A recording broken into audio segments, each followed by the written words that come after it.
Your name isn't Rachel, but Roma. Your name isn't Isaac, but Yikik. Repeat it 10 times, 100 times, 1,000 times. This is Irina Sendler giving the children she rescued different identities to protect them from the Nazis. The Holocaust was a mass genocide where Nazi Germany targeted Jews and captured or killed them.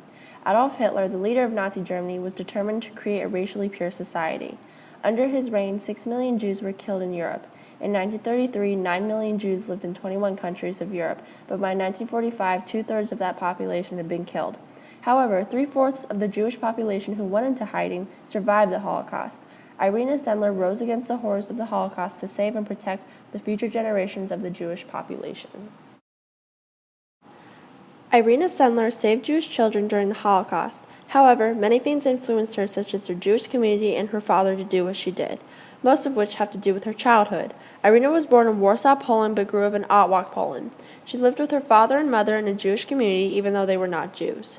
Her father was a well-known doctor who treated the poor Jewish people in the community who couldn't pay for their treatment. After her father died, to give thanks and recognition, the Jewish community leaders paid for Irina's school at Warsaw University. She was later suspended from her university for opposing the ghetto bench system at her school and others. After finishing school, she found work as a health worker who put together canteen systems to be sent out to poor and homeless Jewish families. The canteens contained food, supplies, and money. She worked alongside her best friend Iwa, who was Jewish herself.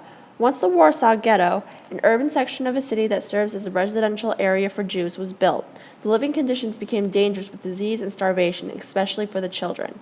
Irina, with the help of Iwa, decided to join the Zagoda, the underground Polish resistance that works to save the Jews in the ghetto. Irina, with determination, sought out to help the suffering of the people trapped in the Warsaw Ghetto. After joining the Zagoda, Irina got to work by sneaking into the Warsaw Ghetto, risking her life to save people. However, she didn't have to sneak into the ghetto at all. All she did was walk through the front door. First order of business was to pick the easiest people to save, which was children. Not only were they the easiest to save, but they were the most vulnerable to the two largest threats present inside the ghetto: disease and hunger. To get inside, she would use papers as a Polish social worker or papers from a worker of the contagious disease department to enter. Once she got in and got some children, she used one of her 5 means of escape. She either came into the ghetto by ambulance and hid a kid underneath a stretcher, escaped through an old courthouse on the edge of the ghetto, took a child underground through the sewer pipes or other secret underground passages, hid a child in a sack, trunk, or suitcase and placed it onto a trolley, or the child could fake being sick and she would be allowed to remove them legally. During this time, Irina lived in hiding during the war because of the risk of being caught by the Germans for her job. Some kids were even placed in coffins with their mouths taped, or they were sedated to keep quiet. Once the kids were out, they were given to temporary adoptive families or were placed in religious establishments. She would risk her life from 1942 to 1943 to save as many children as possible. However, she didn't do it for the sake of it. She had an influence that made her do what she did. Irina's close relationship with the Jewish community where she grew up and her father's work inspired her to help people. Within Irina's Jewish community, she would have many Jewish friends who she played with every day. She never had anything against them and got along with them very well. Her best friend Iwa, who was Jewish, later worked alongside her to save children from the Warsaw Ghetto. She had a close personal tie with and compassion for the Jews. The second reason why she did what she did is because of her father. Her father, a doctor, treated almost the entire Jewish community. Most he treated were poor and couldn't pay him back, but he helped them anyways. Taking after her father, Irina felt a social responsibility and was able to use numerous tactics to save the children from the ghetto. Saving the Jewish children was important because it gave them another chance at life so their identities could live on. During the 1 year Irina worked, she was able to save 2,500 Jewish children. All those kids were put in religious establishments or were adopted by temporary Polish families. The families of the children would all ask Irina the same question: "Can you guarantee that my child will survive?" She would answer no, and often children were taken back by the family only to be sent to a camp the next day.